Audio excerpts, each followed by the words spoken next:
하나님 말씀을 보겠습니다. 하나님 말씀은 레위기 14장 34절 35절 구약성경 레위기 14장 34절 35절을 제가 받들어 읽겠습니다. 내가 네게 기업으로 주는 가나안 땅에 너희가 이를 때에 너희 기업의 땅에서 어떤 집에 나병 색점을 발생하게 하거든 그 집 주인은 제사장에게 가서 말하여 알리기를 무슨 색점이 집에 생겼다 할 것이요. 아멘. 언젠가 한번 제가 칭찬을 하려고 그랬는데요. 오늘 우리 11시 예배에 정말 귀한 예배자가 있는데 그 예배자들이 중고등부 학생들이에요. 본인 예배 드리고 또 11시 예배도 드리고 저쪽에 많이 모여 있는데 우리 중고등부 예배자들을 우리 힘차게 박수로 격려하겠습니다. 오늘 예배 참여한 우리 중고등부 학생들에게 질문 한번 해보겠습니다. 여러분들은 학교를 다니면서 1년의 방학이 한 번이면 좋겠어요? 두 번이면 좋겠어요? 3번, 4번이 더 좋겠지만 그래도 한 번보다는 2번이 좋겠죠? 네. 우리 여성도님들께 질문하겠습니다. 생일날 남편이 좋은 선물을 주셨어요. 그래서 결혼기념일 날은 생일날 나에게 선물했으니까 결혼기념일은 안 챙겨도 좋다. 그리고 퉁쳐버리겠다. 이러면 좋으시죠? 아니요. 아니래요. 의미가 있고 중요한 날은 1년에 한 번보다는 2번, 또 더 나아가서는 3번, 4번 이렇게 하는 것이 우리들의 일상의 삶 중에 하나다.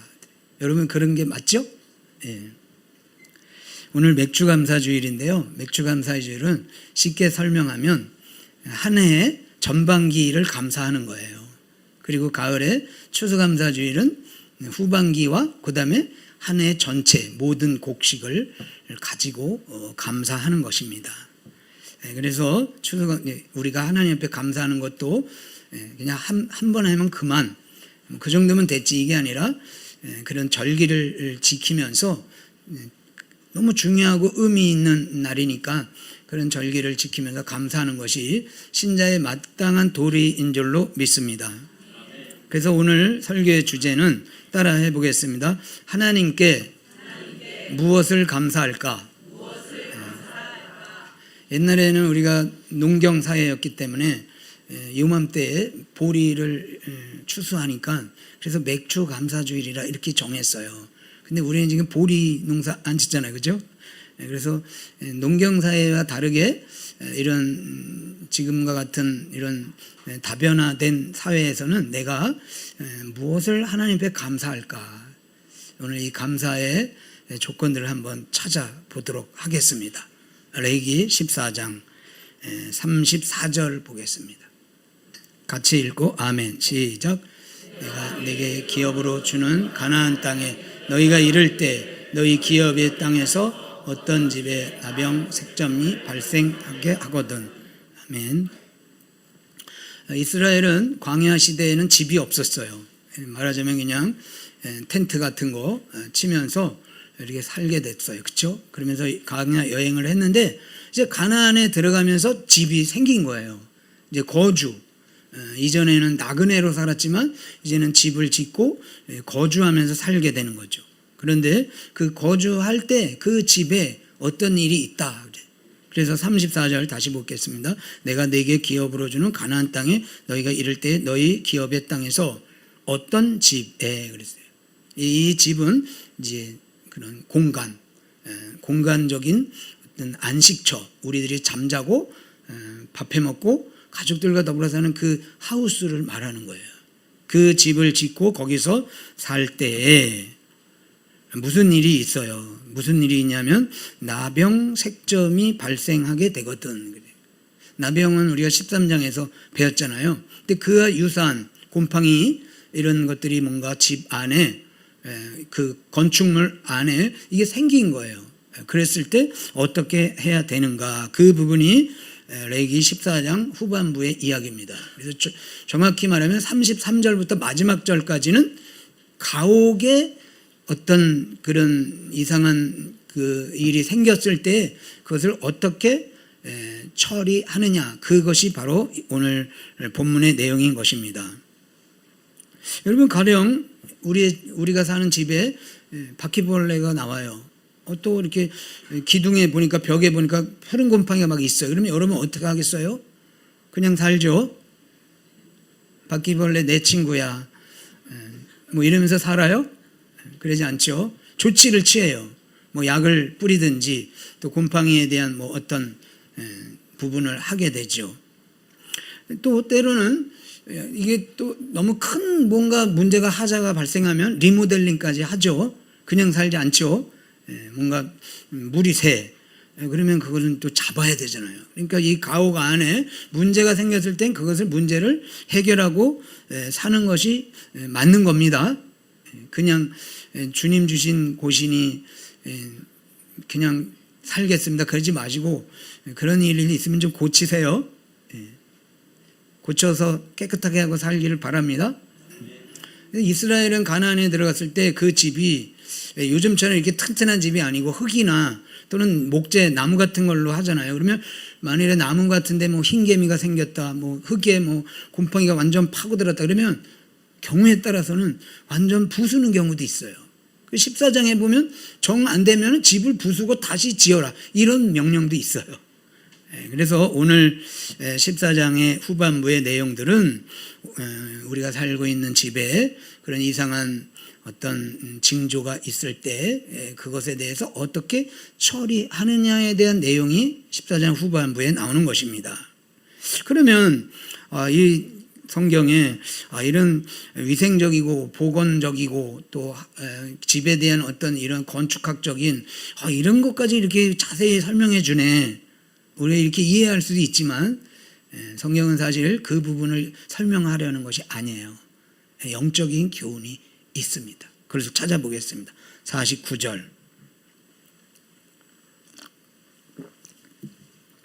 제가 49절부터 53절을 읽겠습니다. 그런데 이 읽을 때 여러분들이 한 가지 주제를 생각할 것은 뭐냐면, 집에 곰팡이가 발생했을 때 처리법, 그게 오늘 본문 읽을 때 나오는 거예요. 곰팡이가 집에 발생했을 때, 즉 가옥에 어떤 위생상의 문제가 생겼을 때의 처리법 읽겠습니다. 그는 그 집을 정결하게 하기 위하여 새 2마리와 백향목과 홍색실과 우슬초를 가져다가 그 새 하나를 흐르는 물 위 질그릇 안에서 잡고, 백향목과 우슬초와 홍색실과 살아있는 새를 가져다가 잡은 새의 피와 흐르는 물을 찌고 그 집에 7번 뿌릴 것이요, 그는 새의 피와 흐르는 물과 살아있는 새와 백향목과 우슬초와 홍색실로 집을 정결하게 하고, 그 살아있는 새는 성박들에 놓아주고 그 집을 위하여 속죄할 것이라. 그러면 정결하리라. 아멘. 어때요? 좀 이상하지 않으세요? 곰팡이가 났는데 새를 잡아다가 피를 바르고 또 한 새는 날려보내고 막 이런 일을 하는 거예요. 이렇게 위생상의 공중보건학상 이런 어떤 지혜가 있나요? 그러지 않죠. 이 내용은 우리가 전반부 14장 전반부에서 퇴원했을 때, 입원했다가 이제 다 낫고 퇴원했을 때 그 내용과 비슷해요. 그렇죠? 그런데 이것은 뭔가 위생상의 문제가 아닌 거예요. 이것은 영적인 교훈이 있다. 그러면 도대체 집에 곰팡이가 났는데 뭐 이렇게 홍색실 또 백향목 우슬초 이런 것들이 나오는 이유가 뭐냐, 이것은 굉장히 해석학상 어려운 내용입니다. 그래서 저도 사실은 이거는 이거다 이렇게 딱 얘기하기가 힘들어요. 그래서 레위기 주석학자 중에 권위자인 엘렌 로스의 그 의견을 제가 여러분들에게 읽어드리겠습니다. 이런 가옥의 정결 의식이 주는 영적 교훈은 무엇이냐? 모든 종류의 부정함은 연약하고 유한한 인간을 영원하고 거룩하신 하나님께로부터 또한 그분의 임재 안으로 들어가는 언약 공동체로서의 역할로부터 분리시킨다는 것이다. 뭐 더 쉽게 설명한다 그랬는데 더 어려워진 것 같은 눈빛이에요. 쉽게 설명을 하겠습니다. 먼저 질문하겠습니다. 여러분 이 질문에 대해서 답변하시기 바랍니다. 인간의 존재의 목적은 먹든지 마시든지 잠자든지 무엇을 하든지 다 하나님과의 교제와 영광을 위한 것이다. 맞습니까? 네. 우리가 살고 또 잠자고 밥 먹고 또 예쁜 옷 입고 모든 우리의 삶의 모든 영역이 하나님께 영광을 돌리는 것이고 그 모든 도구들을 통해서 하나님과의 어떤 영적인 교제를 위함이다. 믿습니까? 그런데 그런 목적을 내가 이루려 하는데 그 목적을 방해하는 것들이 있는 거예요. 하나님과의 교제, 하나님을 향한 거룩한 영광을 돌리려고 그러는데 뭔가 가운데 끼어드는 거예요. 그래서 그 끼어드는 것 때문에 하나님께 나가지 못하고 하나님께 영광 못 돌리고 하나님 앞에 찬송하기 어렵고 하나님께 예배하기 힘들고 하나님과 교제하는 게 끊기는 거예요. 그랬을 때 어떻게 됩니까? 시냇물이 막혔어요. 오늘 저 개울 건너에 예배당에 예배 드리러 가야 되는데 장마물이 이렇게 넘치다 보니 매일 이렇게 그냥 걸어 넘어갈 수 있는 개울물이 너무 넘치다 보니 예배를 못 드려요. 그럼 장애물이 생겼잖아요. 그럼 어떻게 해야 돼요? 오늘은 또 장마라 안 되겠고 집에 가자. 그렇게 가죠. 그럼 어떻게 할 거예요? 119 부르죠. 드론 타고 넘어가죠. 그런 일이 계속 반복되면 예배를 못 드리잖아요. 그러면 어떻게 해야 되냐면요. 하나님, 제가 하나님께 오늘 나가는데 이 개울물이 넘쳐서 못 나가게 됐어요. 이 장애물을 제거해 주세요. 그러면 어느 날 이장님이 이제 우리 마을에 다리를 놔야 됩니다. 이렇게 응답이 와요. 장애물이 생겼으니까 난 끝 이게 아니라 하나님은 그 장애물을 제거하기를 원하시는 거예요. 가령 우리가 경험해 본 적이 있는데 이 예배당 안에 뭔가 이상한 생명의 위험을 줄 수 있는 바이러스가 이 예배당 안에 뭔가 발생했어요. 그럼 어떻게 해야 돼요? 예배당 안에서 예배드리다가 그 바이러스에 전염해서 죽는 것은 순교다. 할렐루야. 순교의 기회가 왔다. 순교하실 거죠? 아니에요? 일단은 뭔가 생명의 위험이 오면 노약자들 또 면역질환자들 그 위험한 바이러스에 뭔가 이렇게 놓이게 되는 자들은 일단 피해야 돼요. 물론 건강한 사람도 피해야 되지만 그런데 이 문제가 계속 사라지지 않는 거예요. 계속 이 예배당 안에 그 바이러스가 막 떠돌아다녀. 그러면 결국은 어떻게 해야 되겠어요? 이 예배 장소를 폐쇄해야 되는 거예요. 왜냐하면 들어왔다간 죽는데. 그래서 이제 폐쇄를 했죠. 코로나 때. 그러니까 어떻게 해야 돼? 온라인 예배를 드리는 거예요. 근데 온라인 예배를 드리다 보니 어떻게 되겠어요? 처음에는 뭐 잘 드리다가 나중에는 시간 됐어 벌써? 틀어봐? 뭐 이렇게 하고 예배가 이렇게 흐트러지는 거예요. 그러다 보니까 또 예배당에 나가기도 귀찮아. 이제는 온라인 예배로만 드리자. 이래가지고 하나님과의 교제가 점점 멀어지는 거예요. 그래서 한국교회가 지금 코로나 이후에 예배의 지금 코로나 이전과 이후가 거의 50% 정도가 연약해졌다는 거 아니에요. 그러면 이런 것을 보면서 우리가 깨달아야 될 교훈은 뭐냐면 이 예배당 안에 이상한 바이러스가 들어오면 안 된다. 그렇죠? 예배를 방해하는 일이 생기면 안 되는 거예요. 또 온라인 예배 좋아하는 사람은 그런 거 많이 생겼으면 좋겠다. 이런 사람은 없겠지. 동남교회는. 그래서 예배당은 정결해야 되고 깨끗해야 되고 발병되지 않도록 곰팡이도 없고 또 이상한 바이러스 떠돌지 않도록 깨끗해야 되는 줄로 믿어요. 그 이유가 뭐예요? 하나님 앞에 교제와 하나님 앞에 영광 돌리는 일이 막히게 되니까 그런 일이 일어나지 않도록 우리가 애를 써야 되는 거예요. 그래서 이제 우리는 예배 자리든 집이든 옷이든 무엇이든 하나님 앞에 영광을 돌려야 되는데 그거에 방해가 되면 그 장애물들이 제거돼야 되겠다. 하나님이 그걸 원하셔요.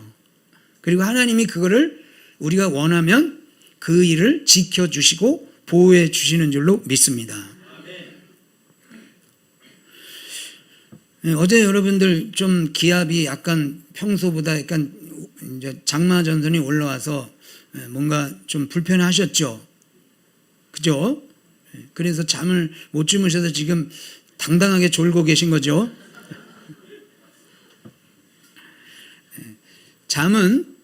토요일 날 잠은 잘 주무셔야 되는 줄로 믿습니다. 왜요?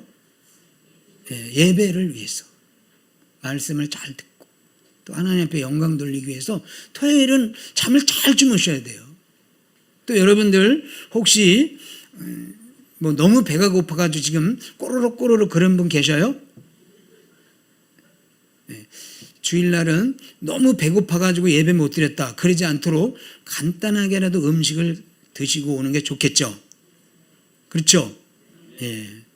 어쨌든 내 몸이 잠을 못 잤든 밥을 못 먹었든 무슨 이유로 인해든 하나님 앞에 예배가 방해하는 것들은 방해되지 않도록 우리가 미리 예방하고 또 그런 일이 있을 때 그거를 제거해야 되는 거예요. 그래서 여기서 배워야 될 진정한 교훈은 뭐냐면요. 그저 기도하면 된다.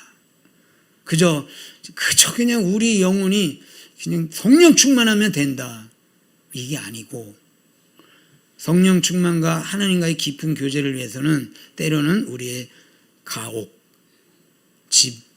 가옥도 중요하고 또 우리가 먹는 음식도 중요하고 때로는 뭐 너무 옷이 불편해가지고 예배 드리는데 방해가 된다 그러면 옷도 중요한 거예요. 그래서 오로지 영적으로 오로지 성령 충만함으로 이게 아니고 우리들이 살아가고 있는 모든 일상의 환경들 먹고 마시고 잠자고 옷 입고 이런 모든 것들도 주의 영광을 위해서 건강하고 좋은 게 좋은 거다. 이것이 오늘 교훈인 줄로 믿습니다. 그래서 제가 본문을 묵상하면서 좋아하는 구절을 같이 소개하려고 합니다. 시편 127편 1절 같이 읽고 아멘. 시작. 여호와께서 집을 세우지 아니하시면 세우는 자의 수고가 헛되며 여호와께서 성을 지키지 아니하시면 파수꾼에 깨어 있음이 헛되도다. 아멘. 여기 두 가지가 나오는데 첫 번째는 뭐예요? 여기는 보이셔요? 첫 번째 나온 게 뭐예요? 집. 그 다음에 두 번째는 성이에요. 성부터 한번 생각해 봅시다. 성이라는 것은 지금으로 얘기하면 대한민국을 말해요. 그 대한민국을 하나님이 지켜주셔. 만일에 대한민국을 하나님이 지켜주시지 않고 어쨌든 대한민국이 전쟁이 일어났어. 그래서 지금 막 폭탄이 막 날아다니고 그래요. 화생방 경보가 뜨고. 그럼 여러분 여기 올 수 있겠어요? 못 와요. 뭐가 문제가 생긴 거예요? 하나님과 예배, 하나님과의 교제가 끊겨요. 그런데 오늘 우리가 이곳에 나왔어요. 왜? 여호와께서 대한민국이라는 성을 지켜주셔서. 그래서 우리가 그 성, 대한민국이라는 성을 하나님 지켜주셨기 때문에 우리가 이 자리에 나와서 예배 드릴 수 있는 거예요. 그 다음에는 또 뭘 지켜주신다고 그랬어요? 집을. 여러분들 어제 집이 없었어요? 나그네. 수원역에서 혹시 주무시다가 오신 분? 집이 다 있으시네. 그 집에 들어가서 잠을 잘 자고 평안하게 씻고 나왔으니까 하나님이 그렇게 우리의 집을, 안식처를 우리에게 주셔서 우리가 이렇게 건강한 모습으로 나온 거예요. 믿습니까? 그래서 우리가 이런 말 해야 돼. 뭐 예수 믿는 사람이 집이 필요하고 예수 믿는 사람이 뭐 나라가 필요하냐. 아니에요. 예수 믿는 사람도 집이 필요하고 예수 믿는 사람도 그 나라가 평안해야 되는 줄로 믿어요. 그것을 하나님이 성을 지켜주고 집을 지켜주시고 그래서 우리가 그런 안전한 몸과 마음으로 또 예배의 자유로 이곳에 와서 예배 드리는 겁니다. 그래서 예수 믿는 사람도 좋은 뭐 비싸고 또 뭐 엄청 뭐 화려하고 이런 건 아니더라도 그래도 예배에 방해가 되지 않고 주일 성수하는 데는 어려움이 없는 그런 집에서 사는 게 좋은 줄로 믿습니다. 제가 우리가 살고 있는 이 집이 여러분들 아파트든 뭐 빌라든 어디 집이 얼마나 중요한가를 제가 예를 들어 설명하겠습니다. 제가 읽어드릴 테니까 이 동물이 어떤 동물인가를 한번 맞춰보세요. 몸이 연하며 외투막을 가진 동물이다. 잘 모르겠죠? 몸이 연하고 외투막을 자기 몸을 보호하는 외투막을 가진 동물이다. 모르시니까 제가 예를 들게요. 조개, 소라, 굴, 우렁이, 다슬기, 달팽이, 문어, 오징어 이런 동물을 무슨 동물이라 하는지 아세요? 예, 연체동물. 연한 몸을 가지고 있어. 그런데 이 연체동물의 특징이 뭐냐면 그 연한 몸 때문에 그 연한 몸을 보호하는 껍데기가 있어. 이 껍데기는 여러분들의 소라든지 우렁이든지 이런 껍데기가 있잖아요. 그 껍데기는 이 연체동물의 뭐와 같은 거냐면 집이에요. 근데 이 연체동물이 소라가 껍데기가 없다. 그러면 어떻게 되겠어요? 심각한 거죠. 몸이 연약하니까 금방 죽어버려요. 그리고 여러분들이 예를 들어서 굴 같은 거 바닷가에서 따면 그 굴 껍데기를 돌로 쳤다. 그래서 껍데기가 부서졌다. 그러면 그 굴은 살아남겠어요? 아니죠. 그러니까 그래 연체동물의 이 껍데기는 그 몸을 보호하는 집인 것이고 때로는 그 껍데기로 말미암아 잘못되면 생명의 위험이 있을 수도 있는 거예요. 제가 이 얘기를 왜 하냐면요. 우리들은 이렇게 살고 있지만 우리들의 집이 마치 연체동물의 껍데기와 같은 역할을 하는 거예요. 별로 아닌 것 같이 이렇게. 그럼 집 없이 한번 살아보실래요? 집 없는 연체동물도 가끔 있어. 민달팽이. 여러분 민달팽이처럼 사실래요? 금방 새가 쪼아가요. 그래서 우리가 살고 있는 집은 이와 같이 연체동물의 껍데기와 같이 우리의 몸을 보호해주고 우리가 잠을 자게 해주고 또 우리 가족들과 더불어서 그 영혼의 안식과 또 스트레스 받는 것을 풀 수 있는 그런 귀중한 역할이 바로 집의 역할인 거예요. 집이 소중하죠? 예, 소중한 겁니다. 예, 그것은 바로 우리 자신만이 잘 살고 잘 먹고 건강하게 살기 위한 것이 아니라 그렇게 잘 됨으로 인해서 하나님 앞에 나아가는 이 예배의 삶이 멈추지 않고 방해되지 않기 때문에 우리의 이 집들과 성과 또 때로는 여러 가지 모든 의식주들이 우리 가운데 필요한 것이고 좋은 게 좋은 것인 줄로 믿습니다. 그래서 제가 이제 결론으로 2026년도 전반기 감사할 것을 한번 생각해 봤어요. 4가지를 할 겁니다. 4가지. 첫 번째는 지금 제가 말씀을 드린 것 같이 우리로 하여금 불편하지 않은 집에서 살게 해주신 것을 하나님께 감사합니다. 저는 어릴 때 실제로 경험을 했어요. 옛날에 시골에서 살 때 이 장마철이 오면 부엌에서 물이 나왔어요. 여러분 그런 집에서 살아봤어요?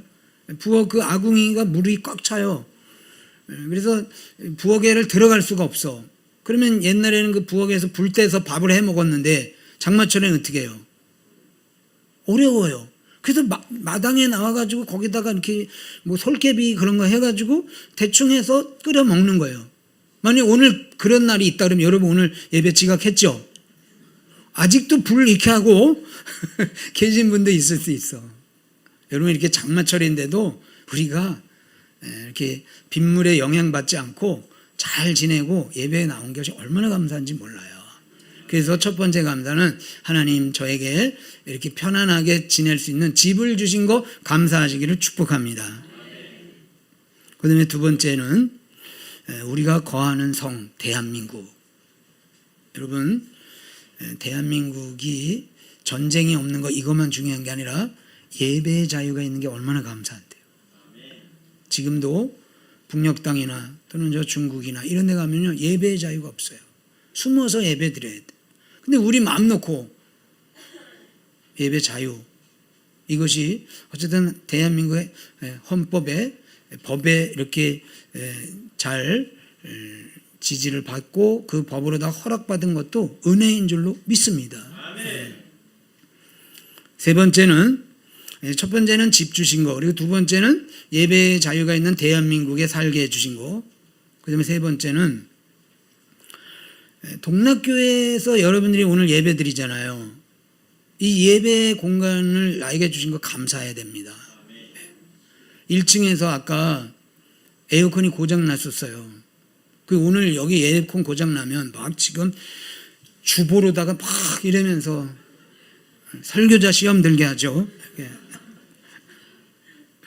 그런데 이렇게 에어컨으로 또 아름다운 예배당에서 이렇게 예배 드리는 거 얼마나 감사한지 몰라요.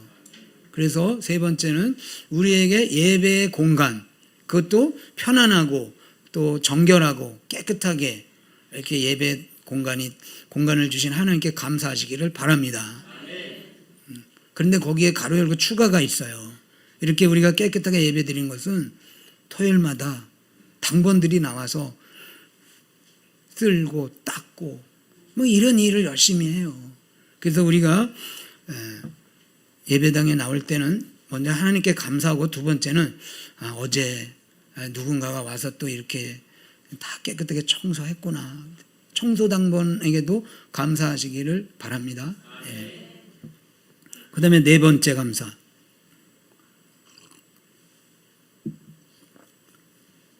먼저 예를 들어보겠습니다. 알코올 중독자에게 치명적인 환경은 무엇일까?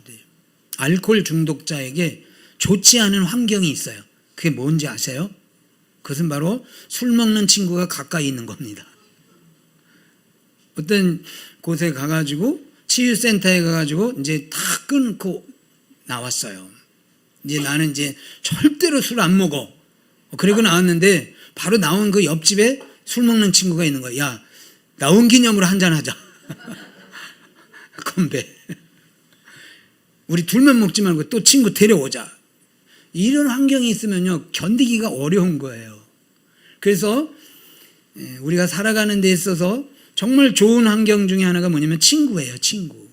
여러분 친구, 좋은 친구 두시기를 축복합니다.